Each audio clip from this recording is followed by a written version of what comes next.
हाँ चलो तो बढ़ते हैं आगे। हमारा टॉपिक इलेक्ट्रोनेगेटिविटी।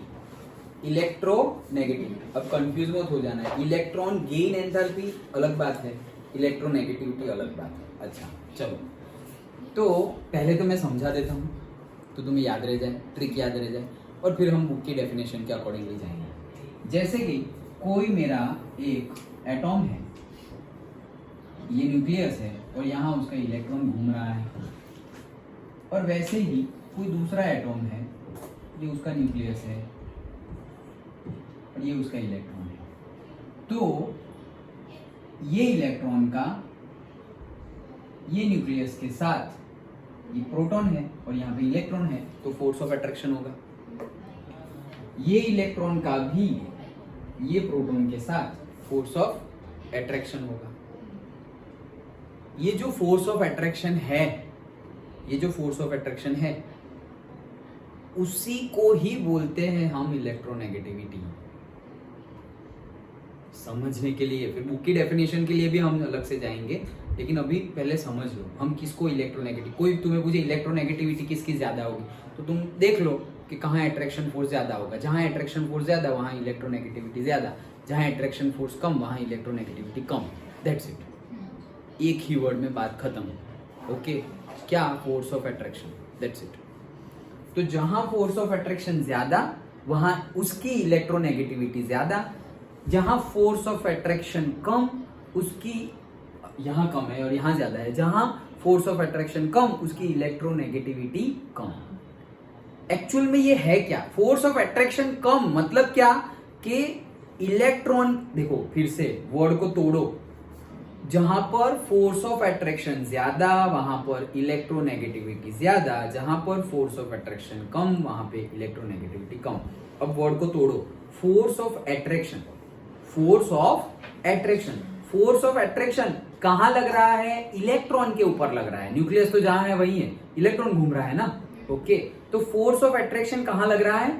इलेक्ट्रॉन के ऊपर लग रहा है। मतलब द टेंडेंसी और the capacity to gain, to pull this electron, to pull this electron, मतलब उसकी कैपेसिटी, न्यूक्लियस की मान लो, प्रोटॉन की मान लो, एटॉम की मान लो, whatever, but capacity to pull that electron towards the centre. तो ये कैपेसिटी क्या है? Force of attraction. अगर फोर्स ऑफ अट्रैक्शन ज्यादा है मतलब क्या? उसकी कैपेसिटी ज्यादा है ये इलेक्ट्रॉन को खींचने की। और फोर्स ऑफ अट्रैक्शन कम है मतलब क्या? उसकी कैपेसिटी कम है उसको खींचने की। वही हुआ ना? समझ में आया? तो electronegativity is nothing but the force और से tendency of the atom to attract the electron. Tendency of the से एटॉम और से nucleus to attract the electron, यही है हमारी इलेक्ट्रोनेगेटिविटी। और जैसे मैंने बताया कि फोर्स ऑफ अट्रैक्शन देख लो तुम, क्योंकि टेंडेंसी कब बढ़ेगी? जब कैपेसिटी कब बढ़ेगी? जब अट्रैक्शन ज्यादा होगा तो खींचने की कैपेसिटी ज्यादा है, जब अट्रैक्शन कम होगा मतलब खींचने की कैपेसिटी कम है। सिंपल। ओके, तो ये है टेंडेंसी, इसी को बोलते हैं electronegativity. Done, simple. Force of attraction देख लो, फोर्स ऑफ अट्रैक्शन ज्यादा है तो इलेक्ट्रोनेगेटिविटी ज्यादा है, फोर्स ऑफ अट्रैक्शन कम है तो मतलब टेंडेंसी उसको खींचने की कम है, मतलब इलेक्ट्रोनेगेटिविटी कम है। डन। अच्छा, ये तो समझ गए तुम। अब एमसीक्यू तो हो जाएंगे, एमसीक्यू तो ऐसे ही हो जाएंगे। अगर पीरियड में ऐसे बात करूं तो बताओ इलेक्ट्रोनेगेटिविटी बढ़ रही है या कम हो रही है? नहीं, बढ़ रही है, इंक्रीजिंग है ना। लेफ्ट टू राइट जाएंगे तो इलेक्ट्रोनेगेटिविटी क्या होगी? इंक्रीज होगी। इलेक्ट्रोनेगेटिविटी मतलब मैंने क्या बोला? Force of attraction. तो फोर्स ऑफ अट्रैक्शन साइज छोटी होगी तो फोर्स ऑफ अट्रैक्शन ज्यादा होगा। Yes, increase. डन। ओके, क्या हो रही है? इंक्रीज हो रही है। लेफ्ट टू राइट जाओगे, ये तो पता हो, चल गया भाई। टॉप टू बॉटम जाओगे ग्रुप में तो क्या होगा? इलेक्ट्रोनेगेटिविटी डिक्रीज होगी। सिंपल। आ गया तुम्हें, एमसीक्यू सॉल्व करना तो आ गया। अब समझते हैं वापस। ओके, एमसीक्यू तो समझ गए तुम, अब समझते हैं क्या समझेंगे।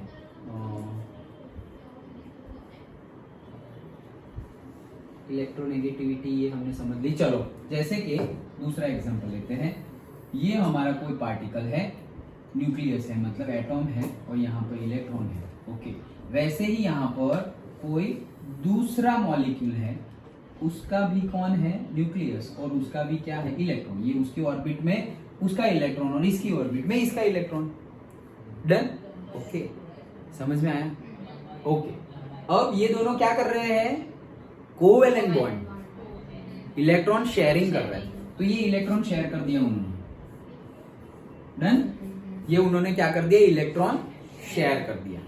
तो जैसे ही इलेक्ट्रॉन शेयर कर दिया, कोवेलेंट बॉन्ड बन गया। अब जैसे ही इलेक्ट्रॉन क्या किया, शेयर कर दिया, तो अब बुक की डेफिनेशन के अकॉर्डिंगली ये न्यूक्लियस की ये जो मॉलिक्यूल जो बना, जो ये बॉन्ड में जो इलेक्ट्रॉन है, बॉन्ड कब बनेगा, 2 इलेक्ट्रॉन से ही एक बॉन्ड बनता है, याद है ना 10th, 2 इलेक्ट्रॉन हो उससे एक बॉन्ड बनता है, और एक बॉन्ड टूटे तो 2 इलेक्ट्रॉन मिलेंगे। डन, ओके, तो यहां पर 2 इलेक्ट्रॉन है, मतलब बॉन्ड बन गया। अब ये न्यूक्लियस भी ये दोनों इलेक्ट्रॉन को खींचेगा, और ये न्यूक्लियस भी ये दोनों इलेक्ट्रॉन को खींचने की ट्राई करेगा। डन, कौन खींच पाएगा, राइट वाला, छोटा है, अट्रैक्शन, फोर्स ऑफ अट्रैक्शन ना, डिस्टेंस कम होगा तो फोर्स ऑफ अट्रैक्शन ज्यादा।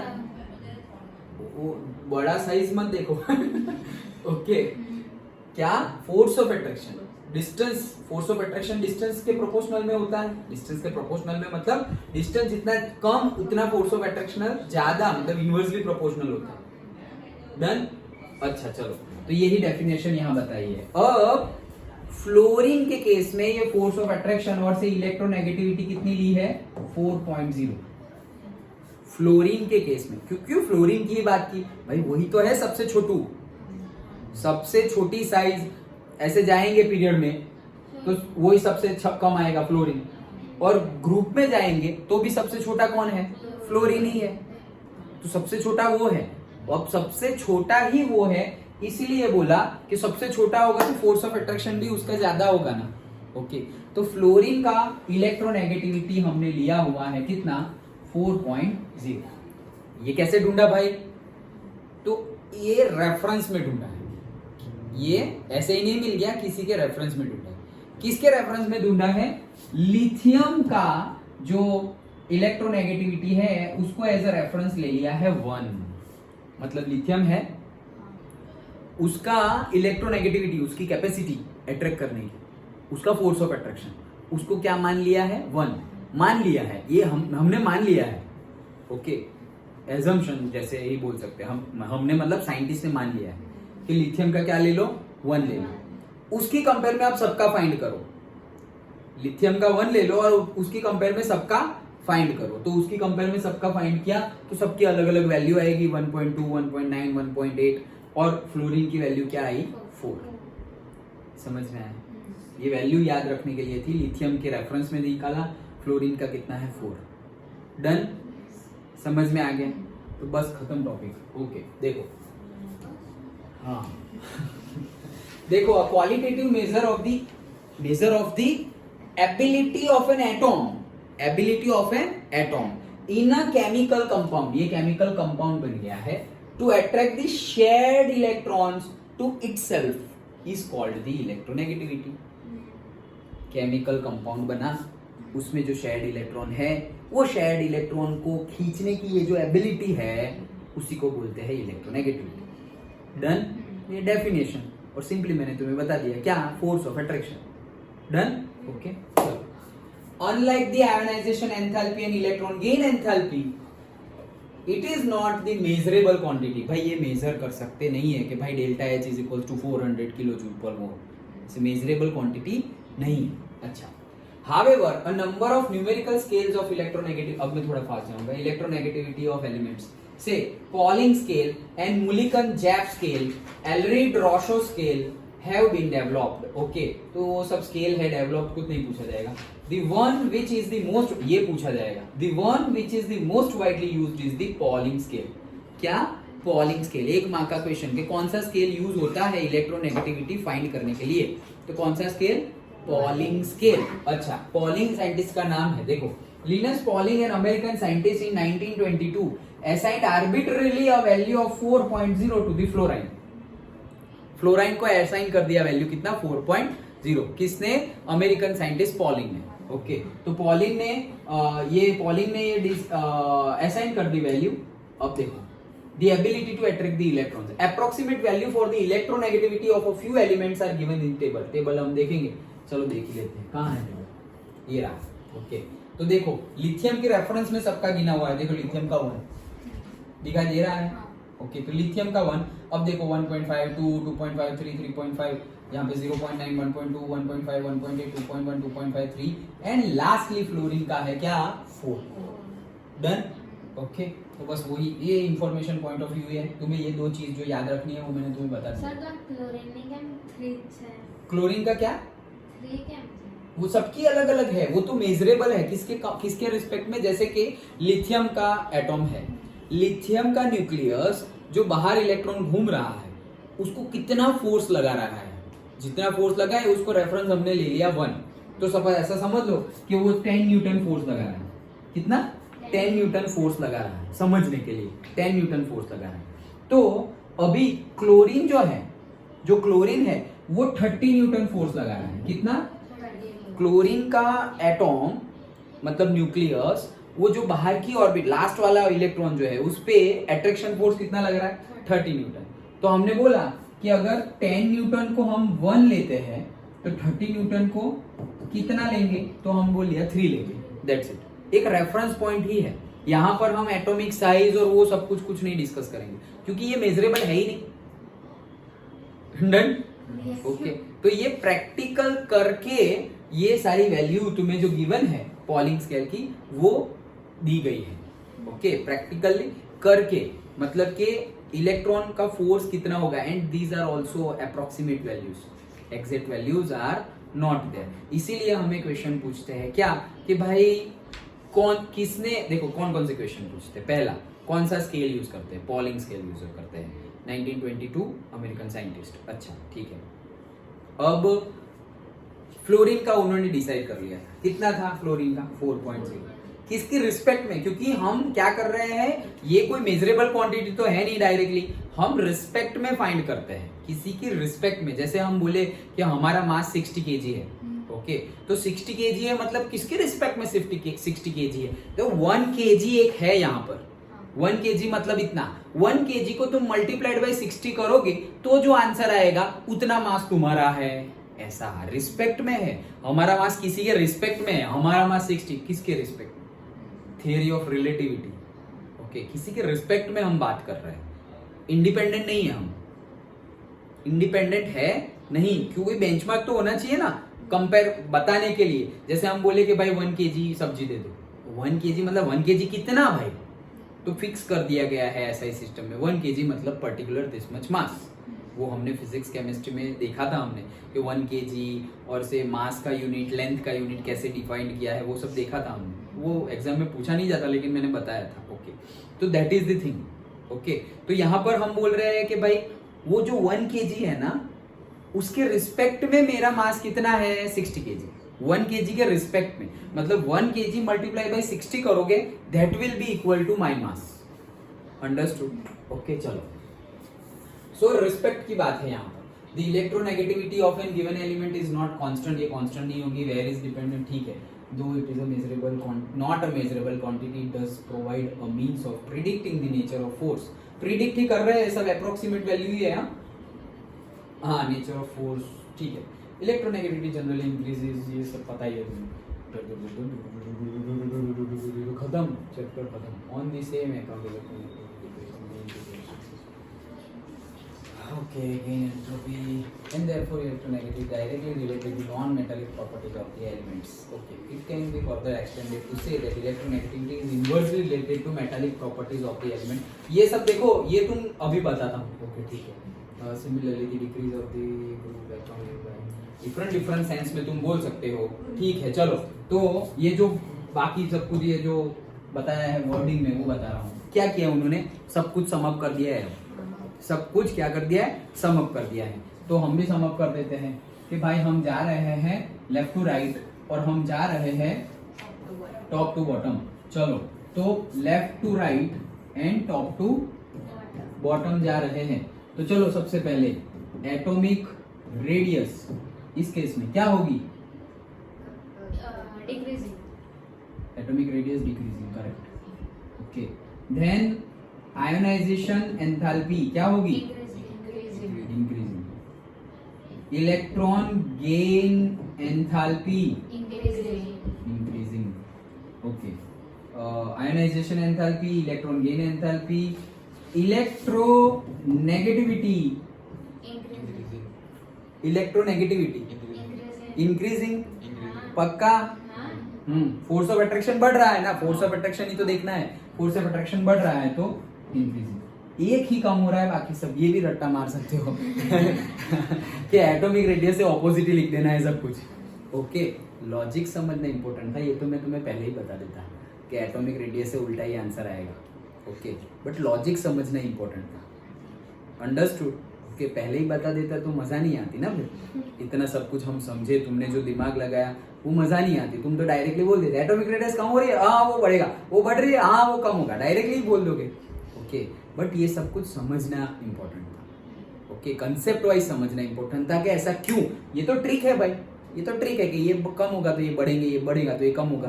तो वो तो एक हमने ट्रिक याद की, लेकिन ऐसा क्यों हो रहा है वो सारे रीजन हमें. एक्सेप्शन है तो रीजन क्या है एक्सेप्शन के, वो सब समझना था. अंडरस्टूड? ओके, और कुछ बाकी रहा? और क्या? मेटालिक कैरेक्टरिस्टिक्स बताओ. चलो, मेटालिक कैरेक्टरिस्टिक्स क्या हो रही है? डिक्रीज हो रही है. बोलो भाई क्यों? यहाँ मेटल है, वहां पे नॉन मेटल है, तो क्या होगी? डिक्रीज होगी. ओके, नॉन मेटालिक कैरेक्टरिस्टिक्स क्या हो रही है? इंक्रीज हो रही है. यस. ओके, तो metallic characteristics, non metallic characteristics, और भी कुछ पूछ सकते हैं क्या? क्या क्या? हाँ, उसका तो नहीं पूछेंगे. ओके, तो आई विल सी कुछ बाकी रह जाए. Electron gain, ionisation, electron gain, electronegativity, atomic radius, ये सब तो आ गया. Okay, electronegativity, non metallic properties, metallic properties. हाँ, metallic properties, decrease, electronegativity, that's it. Okay, सब कुछ हमने, हाँ अभी नहीं गया हो तो हमने पहले तो डिस्कस कर ही लिया है. यस, याद आया. लगा कुछ छूट रहा है. Chemical reactivity, chemical reactivity.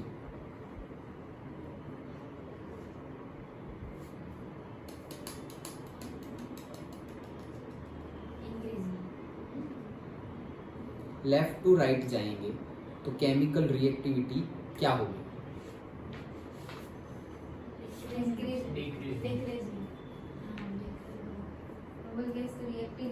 अरे सर नहीं, वो तो ऊपर नीचे वाला आएगा ना, 16 पे ज्यादा ऊपर चला जाएगा. करेक्ट. सो केमिकल रिएक्टिविटी के लिए हम तुम ऐसे नहीं बोल सकते इंक्रीजिंग और डिक्रीजिंग. हाँ, सबसे ज्यादा रिएक्टिव कौन है? 1 2 हमारे 1 और 2. वहां से फिर तुम आओगे तो नीचे जाओगे. लेकिन जैसे मैंने बताया था 16 17 भी, क्योंकि यहाँ पे एक एक इलेक्ट्रॉन देकर रिएक्टिव बनना है और यहाँ एक एक दो इलेक्ट्रॉन लेकर रिएक्टिव बनना है. तो यहाँ से तो डिक्रीज होते जाएंगे जैसे ही 16 17 आया तो अप. तो तुम्हें पता होना चाहिए कि से इट इज डिक्रीजिंग बट 16 17 आते आते वो क्या हो जाएगी? इंक्रीजिंग. Then? वो मैग्नेटिक वाला भी कुछ था. कौन सा मैग्नेटिक? बोलो. नहीं इसमें. अच्छा, ओके, समझ में आ गया पूरा. वही सेम केस इसके लिए. टॉप टू बॉटम जाओगे, एटॉमिक रेडियस क्या हो रही है? यहाँ ग्रुप. टॉप टू बॉटम जाओगे, एटॉमिक रेडियस क्या हो रही है? इंक्रीजिंग. भाई जमीन खा रहा है ना कौन? ओके, तो एटॉमिक रेडियस क्या हो रही है? इंक्रीज. ये इंक्रीज हो रहा है तो ये सब कुछ अब लिखते जाओ. डिक्रीज. मेटल यहाँ नहीं बोल सकते भाई. ग्रुप में कैसे बोलोगे मेटालिक कैरेक्टरिस्टिक्स कैसे हो रही है? ओके, ग्रुप में कैसे बोलोगे? लेफ्ट टू राइट और right to left metallic characteristics. हाँ, लेकिन यहाँ पर भी सपोज बोल तो नहीं सकते दोनों ही मेटल है. जैसे कि लीना की रब से फरियाद, तो लिथियम और से पोटेशियम दोनों ही मेटल है. लेकिन कौन जल्दी रिएक्ट कर जाएगा? ये दोनों के केस में कौन जल्दी? ये तो केमिकल रिएक्टिविटी का केस आ गया, तो मेटल नॉन मेटल को केस छोड़ दो. लास्ट वाला केस केमिकल रिएक्टिविटी ग्रुप में पोटेशियम की बढ़ जाएगी केमिकल रिएक्टिविटी. करेक्ट. क्यों? क्योंकि उसकी साइज बड़ी है. तो उसमें से इलेक्ट्रॉन निकालना इजी है, लेकिन ये यहाँ वाले ग्रुप के लिए 1 और 2 के लिए, तो यहाँ के अगर लिखे केमिकल रिएक्टिविटी वाला केस, तो ये क्या होगा, chemical reactivity top to bottom जाओगे तो इंक्रीज होगी, ओके। लेकिन जैसे ही तुम 16-17 पर आ गए तो केमिकल रिएक्टिविटी क्या होगी वहां पर, अभी जैसे मैंने बोला फ्लोरीन, क्लोरीन, ब्रोमीन, आयोडीन, अब तुम्हें एक इलेक्ट्रॉन देना है, कौन ले लेगा पहले, फ्लोरीन ले लेगा, फ्लोरीन छोटी साइज वाला, वो हम एंथैल्पी की बात नहीं कर रहे, अभी एनर्जी की बात नहीं कर रहे, ओके। हाँ वैसे एनर्जी मिल रही है, मतलब इलेक्ट्रॉन गेन एंथैल्पी की बात करें तो हमने बोला ना क्लोरीन ले लेगा, ओके। बट वैसे जनरल सेंस में देखा जाए, उसको छोड़ दो, चलो 17 को, उसके आगे आ जाओ, ओके। तो ओ ससीटेल पोलो वाला, ओके, तो वो वाला ग्रुप देखो, कैल्कोजन ग्रुप, कौन सा, कैल्कोजन ग्रुप, तो वो ग्रुप देखो, तो उसमें क्या होगा कि इलेक्ट्रॉन कौन पहले ले लेगा, जिसका एटॉमिक साइज छोटा है वो ले लेगा, मतलब कि टॉप टू बॉटम जाओगे तो केमिकल रिएक्टिविटी क्या हो रही है, डिक्रीज हो रही है, क्योंकि पहले वो ले लेगा ना, तो वो रिएक्ट कर दिया, और ये लोग तो बाद में लेंगे, तो क्या हो जाएगा, ये तो इंक्रीज हो रही है, लेकिन यहाँ आते आते क्या हो जाएगी, डिक्रीज हो जाएगी। अंडरस्टूड? तो ये पूरा समअप था हमारा, डन, पक्का। इलेक्ट्रोनेगेटिविटी भी समझ में आ गया अच्छे से, श्योर, ओके, दैट्स इट।